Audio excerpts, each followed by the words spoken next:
Students, हम बात करेंगे मॉलिक्यूलर मास की इन ग्राम्स। ठीक है, या रिलेटिव मॉलिक्यूलर मास भी कह सकते हैं, क्योंकि हम इसको रिलेट करते हैं।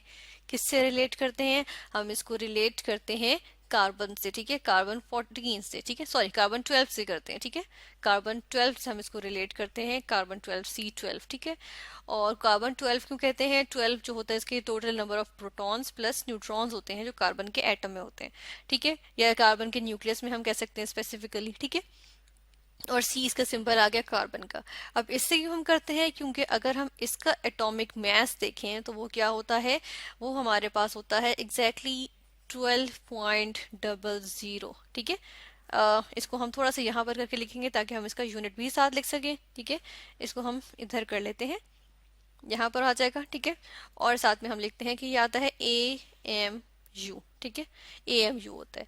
और अगर हम इसको जो है वो ग्राम्स में करें तो ये हमारे पास क्या हो जाता है, हम कहते हैं 12.00 ग्राम पर मोल। ठीक है, हम फिर जब ग्राम में लेते हैं ना तो हम फिर मोल के हिसाब से बात करते हैं। ठीक है, AMU तो एटॉमिक मास यूनिट हो गया। ठीक है, एटॉमिक मास में यूनिट का यूनिट होता है जिसमें हम मेजर कर लेते हैं।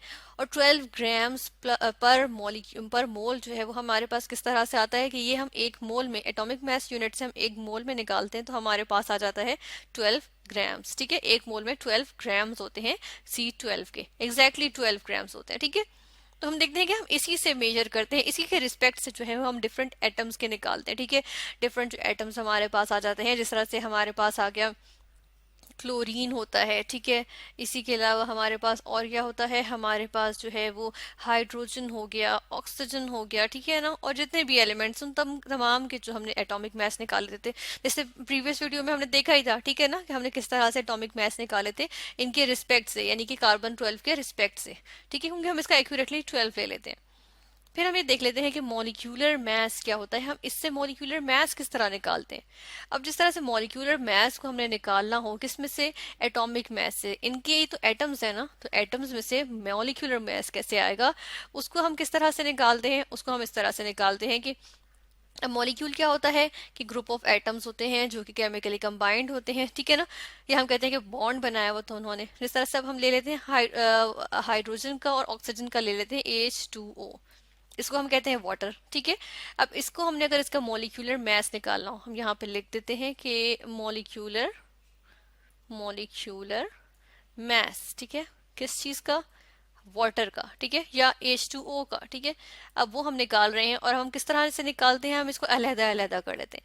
इसमें एक हाइड्रोजन है, एक ऑक्सीजन है, एक और हाइड्रोजन है। ठीक है, बिल्कुल इस तरह से है। या हम वैसे भी कह सकते हैं एक हाइड्रोजन है, ये हम इस तरह से लाइंस ना लगाएं। ठीक है, हम कहते हैं एक हाइड्रोजन है, एक ऑक्सीजन है, एक हाइड्रोजन है। या हम क्या कर लेते हैं, प्लस का साइन लगा लेते हैं कि हम इन सब के एटॉमिक मास को ऐड करेंगे। 2 दफा हाइड्रोजन आ गया, 1 दफा ऑक्सीजन। ठीक है, फिर हम देखते हैं कि हमारे पास यहाँ पर क्या आ जाता है। अब हाइड्रोजन का हमने जब रिलेटिव एटॉमिक मास निकालते हैं तो हाइड्रोजन का, जिसको हम AR से रिप्रेजेंट करते हैं, A मतलब एटॉमिक मास, R मतलब रिलेटिव, रिलेटिव टू कार्बन 12 के मास। ठीक है, तो ये हमारे पास आ जाता है, किस चीज का हम देख रहे हैं? हाइड्रोजन का देख रहे हैं। ठीक है, तो हाइड्रोजन का आ जाता है 1.008। ठीक है, तो हम अपनी आसानी के लिए ले लेते हैं 1.00। ठीक है, ये हमने ले लिया। इसके बाद और इसको, या फिर हम चलें इसको यहाँ पे 1 भी ले लेते हैं। ठीक है ना, क्योंकि 1.00 है तो ये 1 बन गया। ठीक है, हमने यहाँ से ले लिया इसको 1। ठीक है, ये आ गया हमारे पास 1। अब ये जो 1 है इसके साथ हम क्या लगा लेते हैं, हम AMU लगा लेते हैं। ठीक है, फिर हम देखते हैं कि हमारे पास एटॉमिक मास यूनिट होता है। अब किसका देख लेते हैं, अब हम देख लेते हैं, हम किसी और एलिमेंट का देखेंगे जो कि हमारे पास है यहाँ पर ऑक्सीजन। तो ऑक्सीजन का क्या होता है, 16 होता है, 16 एटॉमिक मास यूनिट। ये था हमारे पास हाइड्रोजन के लिए, और ये था हमारे पास ऑक्सीजन के लिए।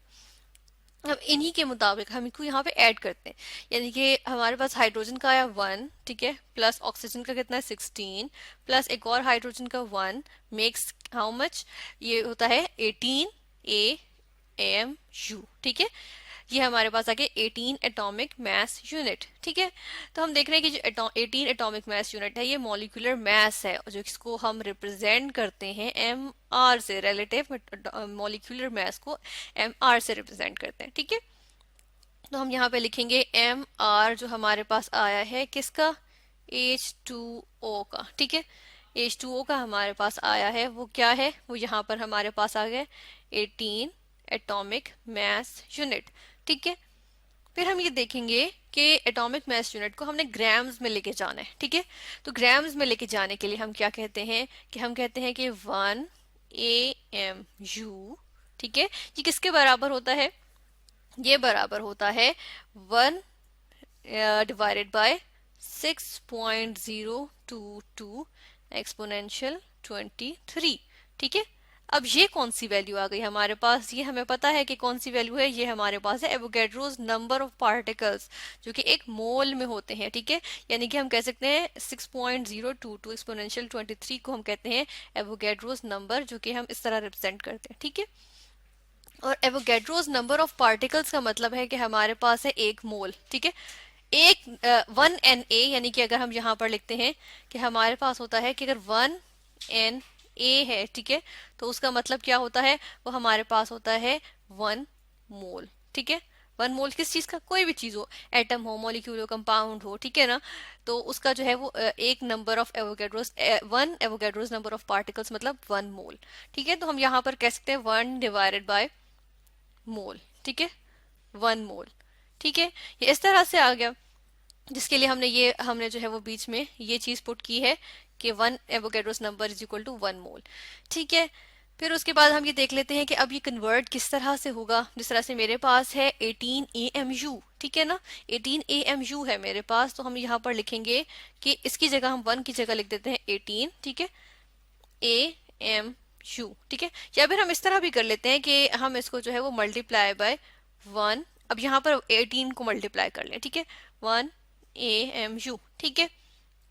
क्या होगा, हमें इज इक्वल टू की दूसरी तरफ भी 18 से मल्टीप्लाई करना पड़ेगा, ताकि ये जो है वो इक्वालिटी का साइन जो है वो मेंटेन रहे, ठीक है। यहाँ पे हम मल्टीप्लाई बाय 18 लिखेंगे, ठीक है, डिवाइडेड बाय 1, और नीचे क्या आ जाएगा, अब चाहे तो हम Na लिख सकते हैं, चाहे तो हम एक मोल लिख सकते हैं, ठीक है। तो और यहाँ पर जो है वो हम लिख देंगे मोल, ठीक है, यहाँ पे हम मोल लिख देते हैं, ठीक है। तो ये हमने जो यहाँ पर लिखा था, यहाँ पर हम एक और चीज भी देख लेते हैं कि जब यहाँ पर हमारे पास वैल्यू आती है, किधर हम बात कर रहे हैं, हम यहाँ पर बात कर रहे हैं, ठीक है ना। जब यहाँ पर हमारे पास वैल्यू आती है तो वो ग्राम्स में आती है, ठीक है। तो यहाँ पर ये ग्राम आएगा, ठीक है, ग्राम पर Na, ठीक है। यानी इसको हम साइड पे लिखते हैं, ये हमारे पास बन जाएगा ग्राम पर Na, ये वाला Na, ठीक है ना, वो दूसरा वाला तो सोडियम हो जाता है, तो ये Na, ठीक है, ये एवोगैड्रोस नंबर। या फिर हम यहाँ पर भी लिखते हैं, जिस तरह हम 1 की जगह लिख सकते हैं, यस 1 को हम यहाँ से इरेज कर देते हैं, ठीक है, और यहाँ पे लिखेंगे ग्राम्स पर मोल, ठीक है। तो यहाँ पर भी हमारे पास क्या बन जाएगा, अब इसे ऐसा करते हैं, यहाँ पर भी हम इस 1 को रेज कर देते हैं, ठीक है, रेज किया हमने इस 1 को, और यहाँ पर हम लिखेंगे ग्राम, ठीक है, ग्राम की यूनिट, क्योंकि 1 AMU को जब हम कन्वर्ट करें तो ये ग्राम का साइन आ गया, ग्राम आ गया हमारे पास, ठीक है। और साथ के साथ क्या हुआ, हम कह रहे हैं डिवाइडेड बाय मोल, 1 मोल, ठीक है ना। ये हमारे पास बिल्कुल ये एंड वाली चीज और ये वाली चीज, यहाँ हमने 18 मल्टीप्लाई कर दिया। एट द एंड हमारे पास यहाँ पे रिजल्ट क्या आया, हमारे पास आ गया 18 AMU, ठीक है, डिवाइड इज इक्वल टू 18 ग्राम पर मोल, ठीक है, ये 18 ग्राम पर मोल हो गया, ठीक है। यानी कि 18 ग्राम्स मौजूद हैं एक मोल में, ठीक है।